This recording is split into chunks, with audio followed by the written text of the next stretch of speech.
Hello everyone, welcome back to my channel. My name is Mila, you're at my book nook, and today I have a trilogy book recs video.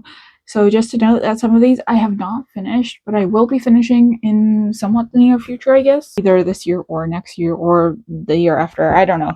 But I know that I will give these 5 stars or very high ratings across the board.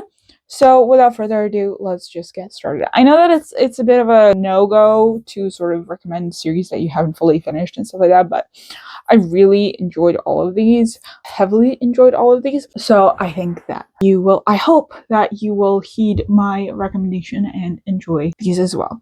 So the first series I have, and it's not fully finished yet, but the second book has just come out, so you have time to catch up. The Hierarchy series by James Islington, the first book being The Will of the Many, and the second book being The Strength of the Few. We do not have a title for the third book, nor do we have an approximate release date.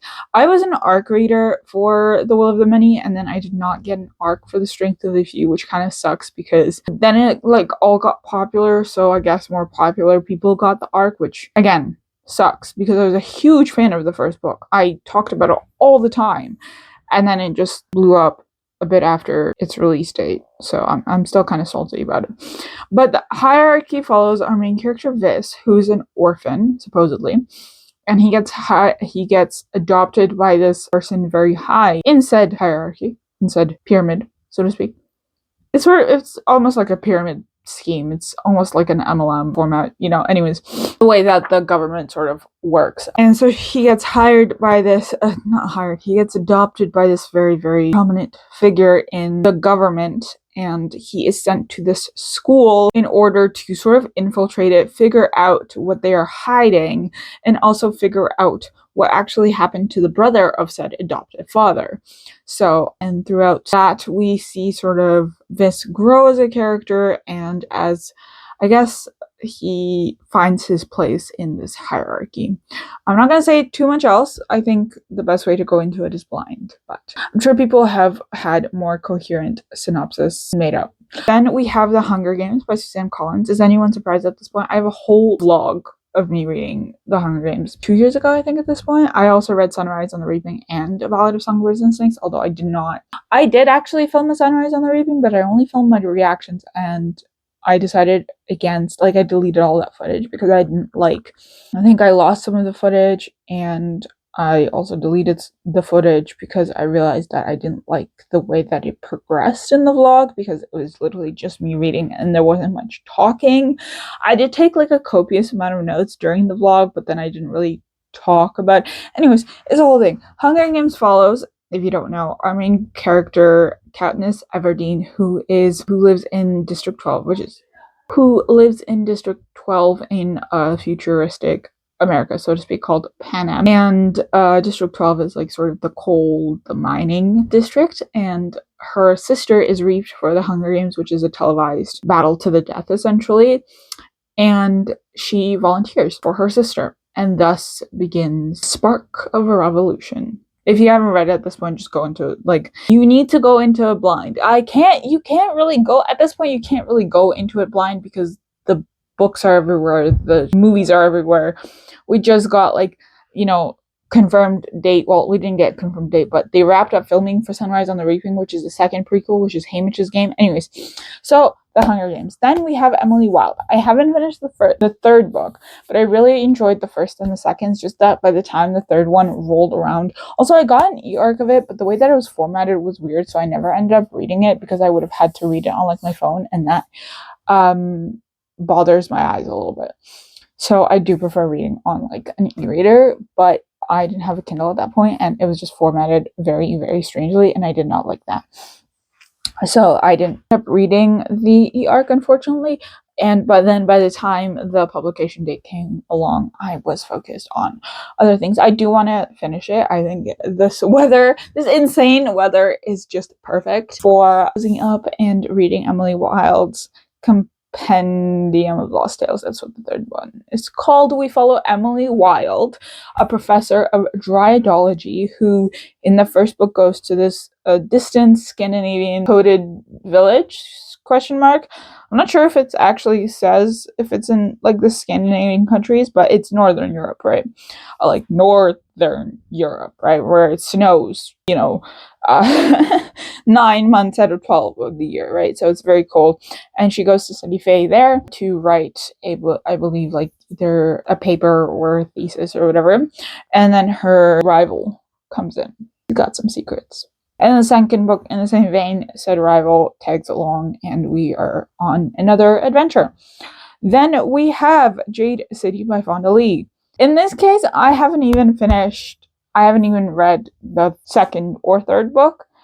I do have the first two, I don't have the third, and I have no excuse. So, I know I loved Fonda Lee's writing. I don't know what's wrong with me.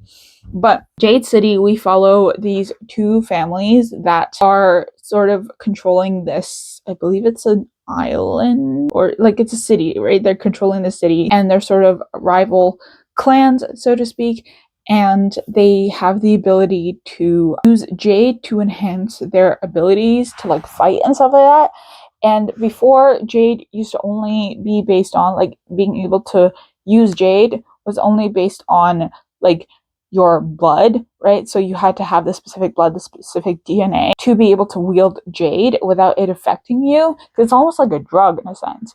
Well, it kind of is like a drug, but then a new drug comes into the city where it lets viable Jade users use Jade without the repercussions that it would usually have.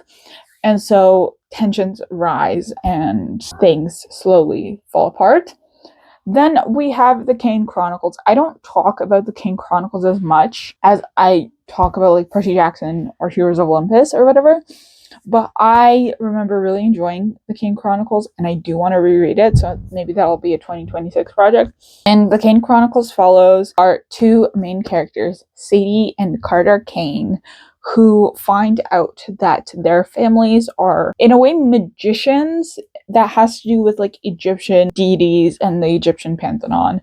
And instead of being like the children of the gods, like they are in Magnus Chase or Percy Jackson or Heroes of Olympus, they are sort of the vessels of said gods. The vessel of said gods. So Sadie is with Isis and Carter is with Horus. And their father tries to bring back their mother after a fatal accident caused her death. And yeah, things progress from there. I remember really enjoying it. I think Rick Riordan has a very fun humor style, and it would be really great to see this on screen, I think. And it's just so much fun. It's a great series. It's only a trilogy, and it's fun. It's really fun. It's great. And I think there's some hints to like things from Percy Jackson that pop up and stuff like that. I think Carter mentions seeing like a winged horse, which is a Pegasus. I think there was something like that because the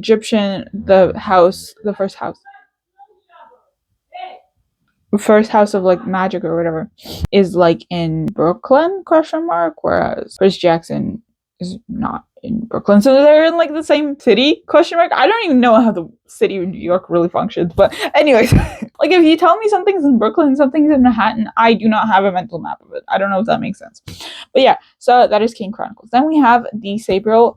Well, technically this isn't a trilogy, but if we take the main core, it is a trilogy. So it's the Old Kingdom trilogy or the Aporson trilogy or Sabriel, whatever. So it's Sabriel, Lyriel, and Aporson.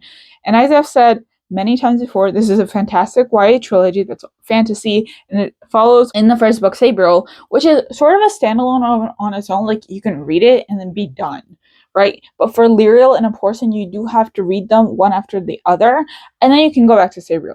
Or if you read Sabriel, you can go to Lyriel and Aporson, and it references some things. Like Sabriel appears in Lyriel, and so do some other characters from Sabriel appear in Lyriel and Aporson, but like you don't need sort of the Lyriel background knowledge for Sabriel, but it would be preferable to read Sabriel before Lyriel, right?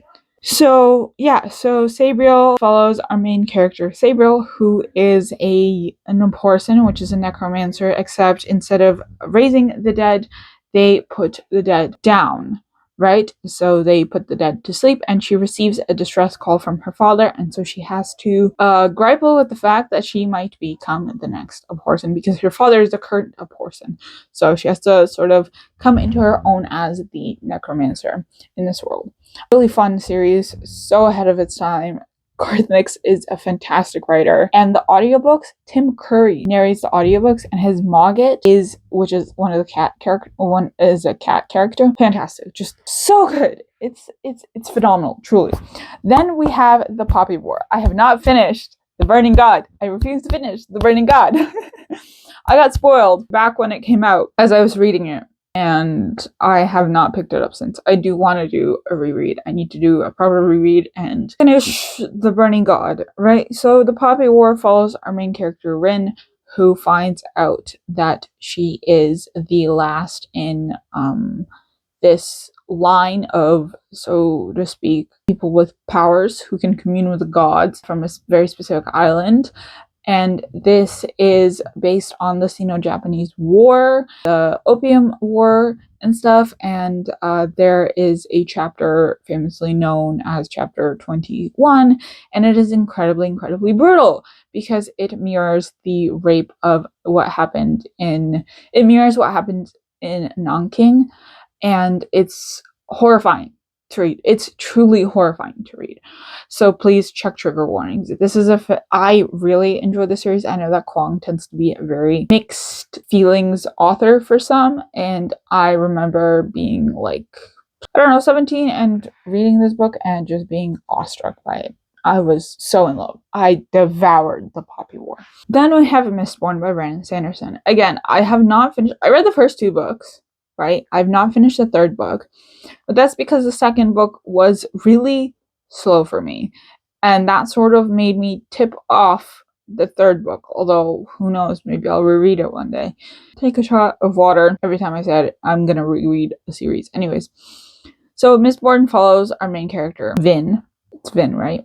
Who discovers that she's a Mistborn, aka someone with elemental powers. So, well, not elemental powers, but you digest certain metals and you have heightened senses. Like one metal heightens your eyesight, one metal heightens your ears, one metal makes you super fast, one metal helps you freaking fly or something like that, right? So she discovers she's a Mistborn, and they're on the brink of another revolution.